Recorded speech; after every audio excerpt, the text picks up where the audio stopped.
Greetings, guys. It's Fancy, CEO of Swagger Magazine. And today, on this episode of CEO Chatter, I have a special guest. Coach Requia Proctor is with us. And I'm sorry, did I pronounce your name correctly? Yes, you did. A lot of people mess it up, but you said it perfect. Okay. Okay, great. Because I thought it was so cute. I love your name. So today we're going to be discussing business plans and the essentials of business plans, like the essential parts of it, as well as just why are they so important. We'll also touch a little bit on like how often should we be updating our business plans. So thank you for saying yes to the invitation today, Coach Rakia. And I always kind of let you all share a little bit about yourselves. But before we even do that, I ask you all to share the broadcast if you're tuned in, and also let us know in the comments where you're watching from because we'd love to know. We just like to know where our people are at. So you all can share the broadcast. I'm going to take a quick second and share mine, and then we'll hop back on and we'll go into the intro.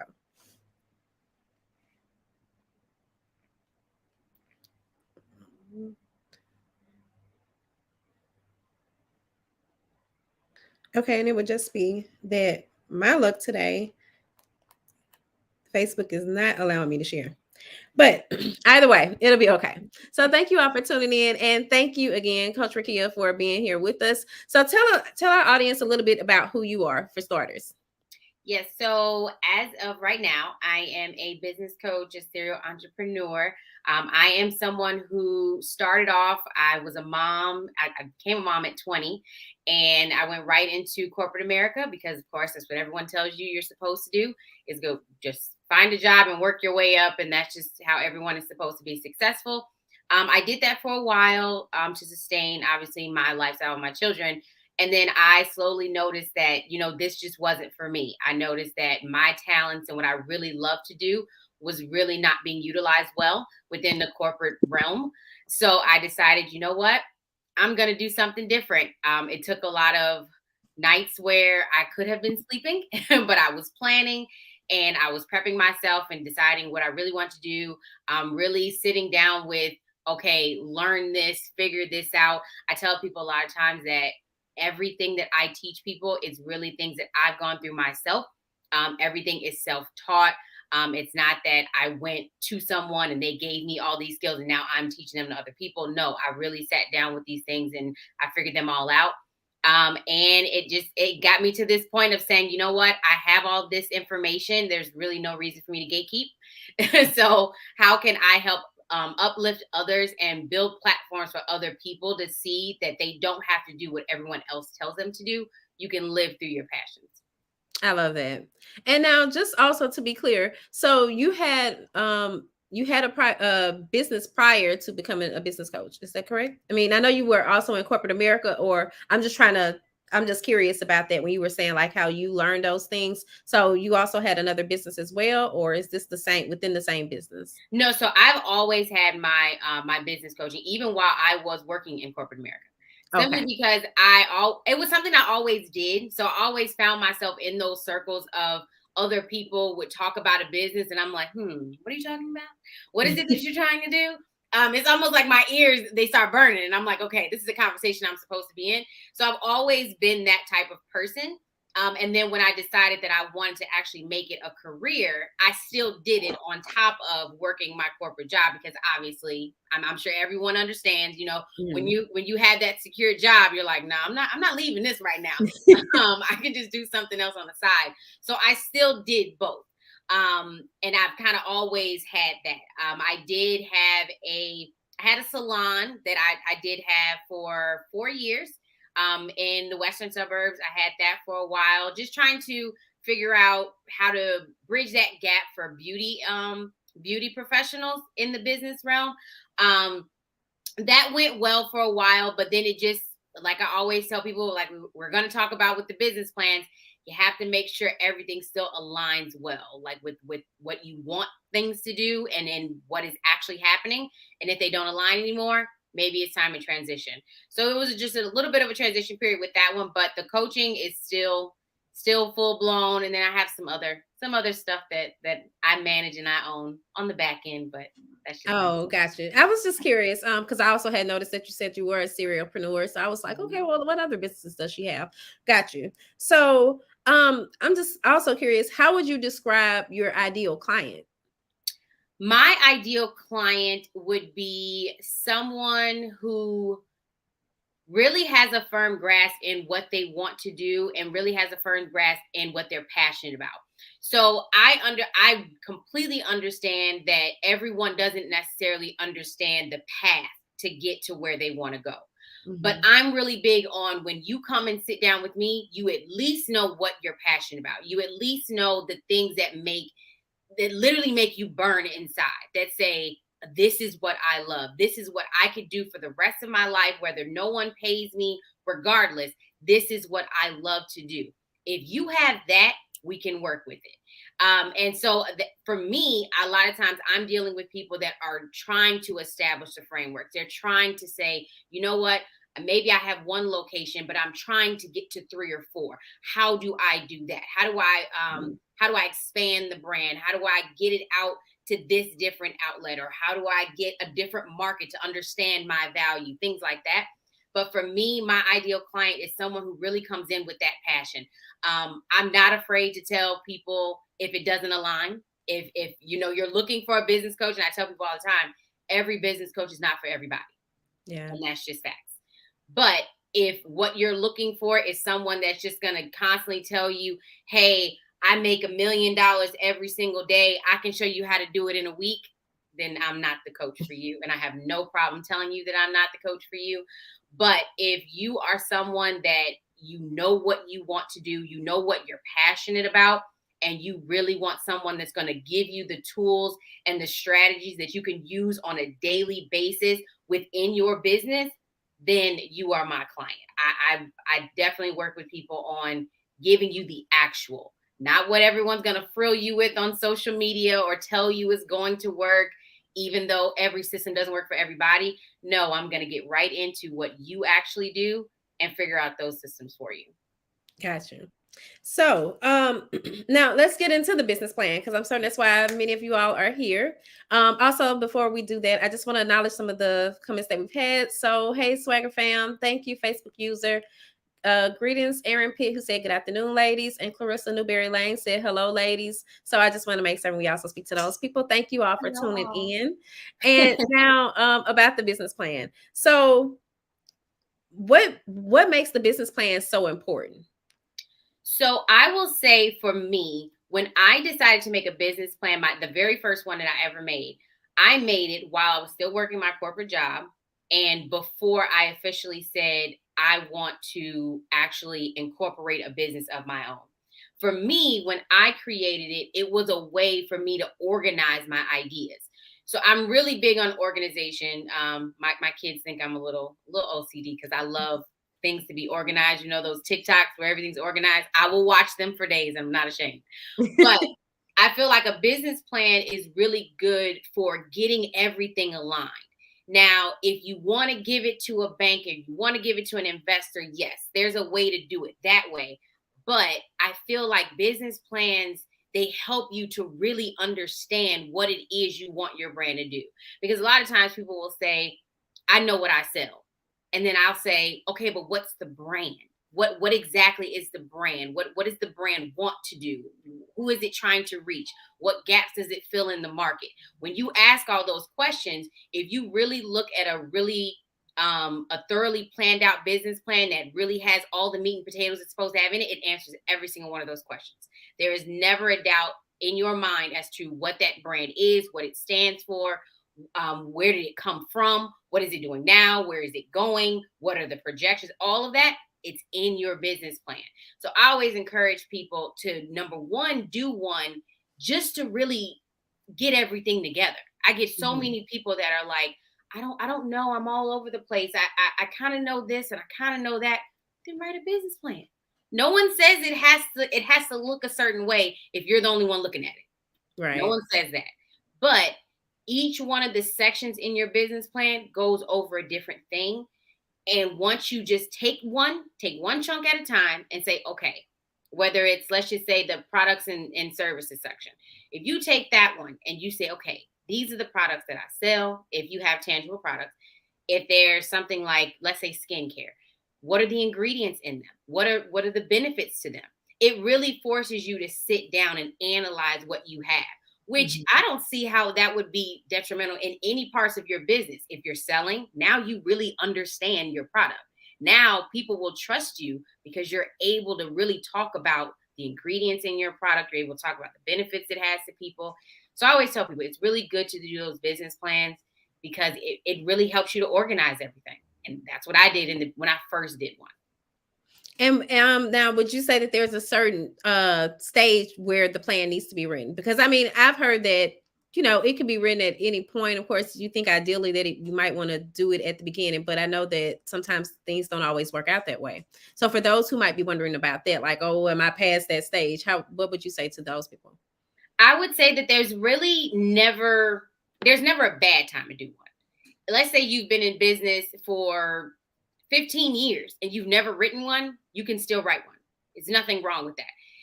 It all aligns with what are you using it for. So Mhm. if you know that you're going to want to have investors, if you know that you are going to want to take your ideas to a bank and try to get a loan, if you know you're going to want to do that, yes, I encourage you to get a business plan together simply because you can go and talk as much as you want to talk to a bank or an investor. And nowadays with the bank, it's a system that they put your information in and it puts you something out that says either approve or deny. But if you're going to investors and you're saying, "Hey, I really want you to invest in what I have going on," they're going to want to know what it is that you do. And again, you can talk as much as you want to talk, but to give them something, whether you print it out, whether you have it digitally and you send them something, they want to see what you want to do with your brand. Now, if you're on the other side of that, where you don't necessarily want investors, you're not looking to get any loans, and you're someone who is trying to identify your brand, or you're trying to get some more clarity for your business, again, you could be in the beginning stages where you haven't done anything at all, or you could be in that stage of, hey, I've been doing this maybe like 5 or 6 years, and I just want to really establish myself more in the industry. Then yes, write a business plan, because like I said, it really just makes you organize everything out and really understand everything you've got going on. So there's no bad time to do one. Again, it just depends on what you need it for. Right. And I see Aaron said, I agree. The business plan is key to move it from brain to paper. Yeah, I agree Absolutely. to Aaron. And also, Lady Tiffany Nicole, I see that is you. There was this wasn't one of my original questions, but I remember being at this event and someone explaining that like not the business plan is dead, but they're like shorter business plans. So Lady Tiffany Nicole, if you're still watching, can you drop that name that woman told us of the plans? And I'll ask you about that in just a minute if she's still on. Okay. But now, so what all should be included in the plan? You mentioned like if you were a beauty business, then you do like the ingredients. But if you were to break it down into sections, I mean, because there are sections, of course, would you be able to list those out for us? Yes, I can. So there's a number of different sections, and I always say you don't necessarily do them in order. So typically, when you have a business plan, if you're giving it to someone, you have the executive summary, which is the first part, but I always say do it last, because just like some people may not want to think back on when they were in high school and they had to write papers, and teachers always talked about an outline and they always talk about an intro, and the intro gives you little pieces of what you're going to get throughout the paper. My English teacher from high school would be very proud that I still do outlines the way that she taught me. But your executive summary really kind of outlines everything else in the business plan. So it really kind of gives you bits and pieces. If you're just doing it for yourself, you may not necessarily need an executive summary, because you can just go to each section and kind of go through it, right? Mhm. The second section you're going to have is your description. And again, each one of these sections, I name them things different. Everyone else can name them other things. I know there are a lot of different companies that will label them differently, but the sections are the same. Your description is really going to go through who you are as an owner. Like, you started this business. What is this? Like, what is it to you? Why did you start this business? Like, what are your credentials to owning this business? You see a lot of times with, like, if someone owns a daycare, the person that owns the daycare or who's writing this plan is someone who's been in education for a while. Maybe they got some certifications.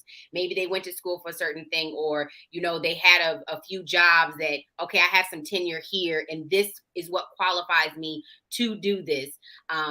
Just kind of overall description of what this business or what this brand is, what industry it's in. Just Mhm. kind of an overall thing, right? Then you have your products and services. So now you're going to go through and explain what it is your brand actually delivers to your market. You could be a brand that has something tangible and something that's non-tangible, or you could have one or the other.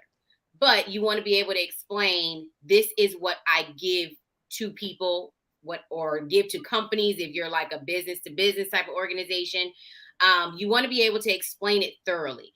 Again, if it's something like food, what type of food? Do you have a specialty? If it's a skincare product, is it vegan? Is it something that's for people that are hypoallergenic? Like, what exactly is the description of your product or your service? If you do have a service, what exactly is your service? If you have multiple levels of your service, how how would you describe them? Are there certain services that fit towards groups of people? Are there certain services that only fit to individuals? If you're a personal trainer, do you do videos and then you do one-on-ones with people? Do you do classes? Explain what it is you really do. And this is why I was talking about it helps you organize, because now you've thought through all the Mhm. different parts of your business. Then you have your marketing plan. This is where I strongly advise people to do your research and figure out the best way for you. Simply because when it comes to marketing, it's not cookie cutter for every industry. Certain industries, you will find that with marketing, it's better to do it this way because for that industry, that's what works. But with your marketing plan, you really have to be able to identify, how are you going to market? How are you going to get people to understand what your brand is and what you offer people? And in that marketing plan, you want to be able to explain, this is my strategy. Maybe over the course of the first 6 months, while the business, if you're doing it in the beginning, over the first 6 months, we're going to utilize actually talking to people, going to vendor shows and things like that. 6 months later, we're going to transition into social media marketing. And then maybe after a couple years, we're going to do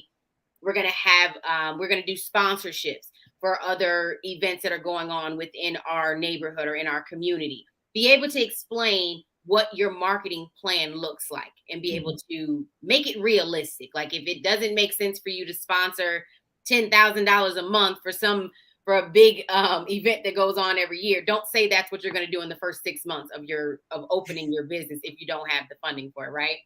And then your implementation strategy.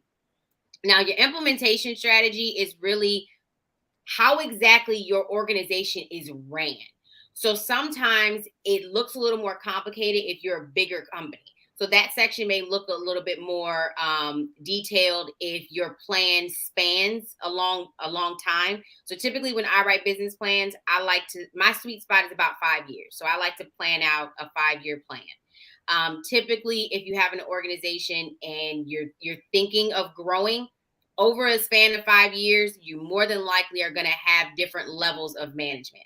So let's say you have some supervisors, you have some frontline workers, maybe you have a social media manager, and then you have somebody that handles all of the paperwork and admin, something like that. Your implementation strategy is really going to explain, how do things flow? Who handles decision making on a day-to-day basis? How exactly does that look from a customer standpoint? If I now buy something from you, how many hands does that touch before it now gets to me? What does that cycle look like throughout your brand? And then you're going to have the really detailed part that a lot of people really don't like touching, and that's going to be your financial statements. So your financial statements are going to be like your profit and loss sheet. It's going to be your balance sheet, your sales forecast. I know with the ones that I do, I probably anywhere between like 15 to 20 different tables that I use to break down costs. So that could be breaking down personnel costs. So how much does each employee make overtime? And then I break all that down. What do sales look like for the first year, month to month, and then every year thereafter, breaking that up. The financial statements, I would say, are extremely important, especially for investors, because they want to know, hey, if I give you, let's say, $100,000, how exactly are you going to use, Mhm. excuse me, $100,000? And with your financial statements, you should be able to show them, hey, this is the month that you gave me the funds. And then every month, this is how it gets allocated. Or if it's a loan, they want to see, I gave you this amount in this month. And then every month thereafter, or however you're paying it back, maybe they gave you a little bit of a grace period. Now I can actually see in your statements that you were paying that back with interest, and that gets deducted, and then maybe you still have profit left over. You're still able to maintain your business after paying this loan back. So it's not like I'm going to give you money and I have no idea where it's going to go. They want to see that. Financial statements are also good if you're not giving this to anyone, because for yourself personally, I think a lot of people nowadays especially have to be more realistic on how much money it's really going to cost for whatever it is you're trying to do. Mhm. Um, it hurts my heart so much when I see people that really have a passion for doing something, but they jump in without really figuring out all the financial things that they need to understand before they jump in, and now they're drowning. And it's like, wait, had you started in the beginning and just figured out those financials and maybe outlined a few things, you would understand what it takes to make that next step. So before you take that step, you maybe make sure that you have the funds to do it before you make that step. So the financial part is, it can get really detailed. Sometimes I advise people, if you're not comfortable with handling financial stuff, definitely get an accountant to go over it with you. If you're someone who's been in business for a long time and you have to go back through records, maybe you have everything on paper, nothing's digital, and you're going to have to sit there and scan through things. If you want to take the time to do it, by all means do so. But if you know that numbers are just not your forefront, you have people that are English or math. If you know that you're not that math person, do not stress yourself out and try to figure it out yourself. Definitely try to get someone in there that can help you do it. And then the last section, which I always add because I don't know how to think small. You don't have to add it, but I always say future plans. So I always added the back end, things like, if the brand itself, let's say, I'm trying to give an example. Let's say you're in the beauty industry and you do lashes right now, but your future plans may include, I would love to one day own a studio where I teach people teach people how to teach, how to put lashes on, Mhm. so if you have any plans that are much bigger than 5 years, so you can't necessarily put them in the plan because the plan is set for a certain amount of time, but if you got grander plans, I say it's really good to put it on paper. Just like people do vision boards, it's really good Yeah. to put something down and see, hey, this is my goal. This is where I'm trying to go to. Say it out loud, make those affirmations. So put the future plans on the back end so that you just know, hey, this is where I plan to go with this brand. This is what I plan to do with the business.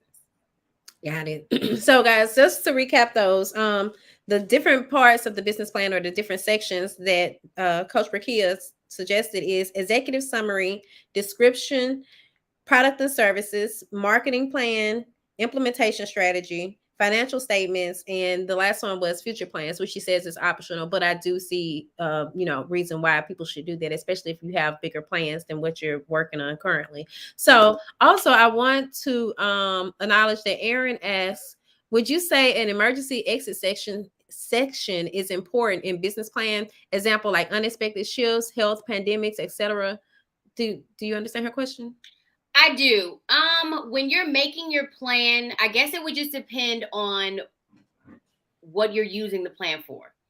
Because if you're making this plan to give to an investor, they don't want to see that, hey, I'm looking at this as, 6 months in, if I can't handle my finances or something goes wrong in the market, I'm just going to bail out, and this is how I'm going to bail out. They don't want to see that negative thing is put on there. However, if you're doing this for yourself, I will always suggest an understanding how to pivot, understanding how to read what's going on in your market, read what's going on in your industry, read what's going on in your neighborhood where your customer base is, Mhm. and understanding how to pivot. I will never be someone that will tell someone to just completely abandon ship when it comes to whatever your business is. Um, so I guess I don't want to look at it like an exit strategy, because I sometimes feel like when you say an exit strategy, you're saying, you know what, I wanted to do this. Now, no, I'm just done. I don't like it. It's not working out how I wanted to work out. I'm just going to give up. So I wouldn't really call it an exit strategy. I would just say it's kind of hard, because it really just depends on what the situation is. Because like if you look at with the pandemic, obviously no one expected to be shut down. No one expected any of those things. But a lot of businesses had to transition. A lot of businesses had to understand how to do everything online. They had to understand, hey, you're going to have to do delivery. If you only had a restaurant that you only had people coming in, now you're going to have to actually take food to them. So it is important to understand how you're going to shift, but shifts are based on the situation. You can't really just say, hey, I'm going to shift this way based on unknown, because you don't know what's going to happen. If let's say you live in a let's say you live in like Florida, where there's, as you notice, all these hurricanes that keep happening, those types of things, yes, you could probably come up with something to kind of plan for those, because you just kind of know those are going to happen. But for unexpected things, it's really kind of hard to put that in a 3 or 5 year plan, that this is what I'm going to do for something that I don't know the complexities of, if that makes sense. I think that makes a lot of sense. But one thing that kind of came to mind, just me thinking, in case, like, what if someone were to have a known health condition, like, should we incorporate something into the plan, especially like if you're dealing with investors? Should we, mention something about that within the plan, and just, should we have to be out, does that make sense? Yes. So I would say a situation where, let's say you're someone who you own the business, but let's say you're undergoing treatments, and you know that every 3 to 4 months, you're going to be down for about a month because you have something going on, whatever the case may be, right? I would say that's more in your implementation strategy, Okay. because that's how the business is ran. So typically, if you're someone that owns a business and you know, hey, I want my business to keep running during that month, you typically will have either a manager or a supervisor or somebody that's underneath you that now handles things while you can. So in your implementation strategy, you would be able to explain, like, these are the different levels of management, or these are the different levels of my organization, and this is how everyone handles things. In like every quarter, my manager has to, in different terms, but my manager has to step up and take on certain slack, or has to take on certain responsibilities in my absence. You can disclose that information if you want to. I always feel like it's very good with investors, or anyone that's coming into your business, to be very transparent, so that nothing is a surprise. So if you're wanting to disclose the information, you definitely can. But I would say more so in your implementation strategy is where you want to be able to explain, this is who handles certain tasks while I can't. Got it. Okay. And so, the question that I was going to ask you about earlier was the business model canvas. Are you familiar with that? Am I familiar with Canvas? Like the Business program? model canvas. Like, it was a networking event or something that we were at, and someone was saying that, like, you don't have to write a full business plan anymore. They're now accepting business model canvas. So I was wondering, are you familiar with those? I've never actually seen one. I've I never think it's seen more of one. something condensed or something. But that's just what I gathered from it. So that's why I was asking about it. I've never seen one. I will be completely honest with you that as of late, I have seen a lot of people that are doing like a one-page business plan, Hmm. and they're expecting to give it to someone and ask that person then for $50,000 plus. As someone who would sit down and analyze something like that, if you are asking me for $50,000, you have to give me more than a piece of paper. I want a whole lot more details than a piece of paper. Now, again, if this is just for you and you are just giving some details, that's fine. If you just want to write something, if you want to jot some things down, maybe every month you want to sit down and you want to recap what your brand does and how exactly it works, and maybe some things have changed, and you just want to write it down for you. In Hmm. those situations, yes, use something that's a one pager. You can just quickly jot it down. maybe put it on your wall so that you can see it every day and you know, hey, this is what I'm doing, this is what my plans are. However, if you're someone that is starting out or someone that is completely trying to pivot your brand, in my opinion, a one pager is not going to cut it because there's so much detail. Like all the different sections that I just explained to you, Mm-hmm. no one can tell me any industry that you can explain every single one of those sections in detail where I can get all the information I need about your brand specifically in one page. Got you. I highly doubt you can do it. If someone can, please show me something. But Well, I see because it was my client lady Tiffany that I was asking about the thing, and I see she said that business plans are outdated for startups and banks are looking more at model canvas.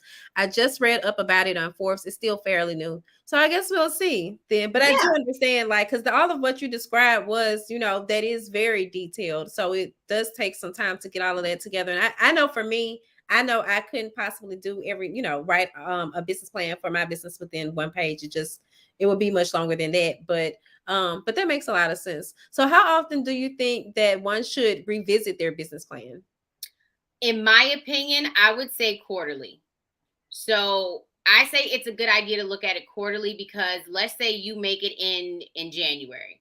And again, whether you do it in full blown detail, like I did one for a gentleman a couple months ago, and it was probably about 20 pages long. But we really went into detail. He had been in business for a while, so there were a lot of financials to go back from to account for what he was trying to do, and it was a lot that he was trying to do. But if you write all that out in January, I say it's a good idea to look at it in the next quarter, in the beginning of the next quarter, because now, in my opinion, it's good to see, okay, did I hit all the goals that I had set for myself? Which Mhm. is why I'm really big on detailing it, because now I want to really be able to, I guess, check myself and be able to say, hey, did I stick with what I told myself I was going to do? If I didn't, why? If I didn't hit my goal, what caused me to not hit that goal? Because now, if I can identify where my shortcoming was or where I went above and beyond, now it kind of gives me a little more fuel for the next quarter. And then, it kind of gives you the checks and balances. I always tell people when you're doing projects or whatever you're doing in your business, it's always good to look at what you did to see if there was something you did great or see if there's something that you did wrong so that you can improve moving forward. So I would say every quarter is a good time to look back on it and just see, hey, are there some things I want to change? Maybe my goals have changed. Maybe my purpose has gotten bigger. Maybe there's a completely different side of the market that I'm trying to target now that's different from what I was trying to target before. Maybe there's some shifts in the industry that now I need to account for. So I would say each quarter is a good time to go back and look at it. It makes sense. And also, just it kind of makes me think when I think of a business plan, I think it helps to, just one way of describing it is a way to track our growth, and also, like you said, like to look back on things and reflect and see how far we've come or how far we, maybe haven't come and what we need to improve on. So that is totally understandable. So are there any projects or anything that you would like to share before we close out with our audience? Yeah, so well, my big project is still Oh. still still in the making. I've got something big coming next summer. Really, really, really big. But I'm getting all my details, getting everything, getting everything in order for that. But I still have my coaching. So I'm still right now. I have my clients that I do either monthly. I do a 3 month or 6 month program. And I still have clients for that. I have some people that have applied. I do have a free program that I offer simply because I tell people all the time that when it comes to coaching, I always know that everyone may be not in the position to pay for coaching, because I know a lot of times you have coaches out here that have programs that are like $10,000 for a coaching program, but you really want what they have to offer. So I do have a program where each session, so like my 1 month, obviously each session is one every month. My 3 month, each session is every quarter. And each time I come around to a new session, I pick someone from the free list that I have of people that apply for the free program, and I do the whole coaching program for them for free. for me, it's a way of giving back, because I always tell people that I don't coach for me. Although I love doing it, I literally could coach and talk about business all day, every day.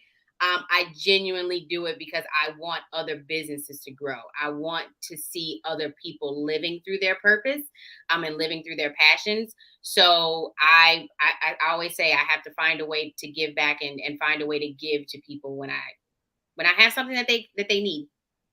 Got you. And I really love that. I think that's a great idea. I'm always trying to figure out a way, myself to be able to give back. I feel like the show is kind of a part of it, but I wish that there was something more that I could do. So I like how you have that concept in place. I think that that's really good.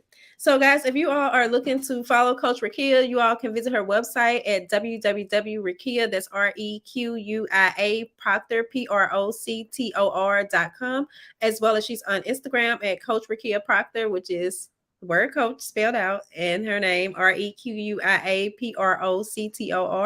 So thank you so much, Requia, for joining us. I think this conversation has been very helpful, especially with, as I was kind of mentioning when I was going live on Instagram, just kind of telling people about the show, that with the new year approaching, that you may want to be pulling out your business plans and revisiting them, updating them, and like we talked about, looking at what's working, what's not working, what we may need to change, and just how far we've come.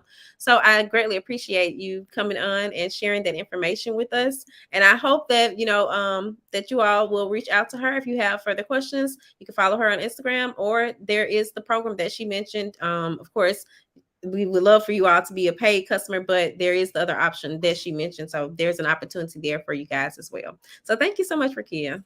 Thank you for having me, and everyone that joined, hello. Thank you guys so much for having me. All right. You have a good day. You as well. Bye. Okay, so guys, before I close out, I also want to make certain that I share with you all that we do have our new issue out right now, the healing issue. So you guys can check that out. The issues came in over the weekend. Oh, let me stop this banner. So the issues came in over the weekend, and I will be getting these out today and tomorrow. For those who have ordered, you guys can visit our website and then go to the shop tab. So if you go to swagger.net or swaggeronline.com, whichever one you like to visit, because it still takes you to the same thing, and then go to the shop tab, you are able to order from there. And if you don't want to read it in physical, like the physical copy, you want to just maybe read the digital copy, we do have an option for that as well that you guys can check out. But just to kind of show y'all some of the content that we have. So we talked about like hair care products and how they can possibly be causing breast cancer. Kim did a really great article about that. Let me see what else. We have Dr. Laquita, who was on earlier this morning. I saw a lot of you guys watching her. She is featured in this issue. What else? We have Perle Noor, and I hope I'm saying her name correctly, but she talks about healing through seduction, which I thought was rather interesting when I found her. So with all of our issues, like, we try to introduce you all to some new things. Of course, also we try to make certain that everything is informative, but also that you're like learning of new and upcoming brands and things along the lines of that. But with this issue, we touched on a lot of things because we were talking about healing. So we talked about the intimate partner abuse, especially amongst men. We talked about breast cancer awareness. We talked about we actually did a giveaway. So for our back cover, we gifted this to the sales organization, which is a 501c3 organization out of the Maryland area. I want to say Baltimore, but I don't want to be wrong. but so they were gifted the back cover, and this organization is all about pregnancy, stillborn, and infant loss. So you guys can learn more about there. We have some facts about the awareness on this issue as well. And then I think that's everything, but it's just a lot in the issue. The issue is 60 pages long. And if you plan to order more than 3, then we ask that you contact us at advertise@swagger.net so that we can adjust that shipping for you. But I think that is all that I want to share with you guys. So do check out the website. Of course, we have new content that we upload daily. And today, Views from Swagger Tower will be premiering on the Instagram page at, I think it's 6 p.m. Central Time, 7 p.m. Eastern Time. So you guys can join Keisha KB Green there and her guests, and the flyer is in circulation. So once again, thanks guys for tuning in. Peace and blessings.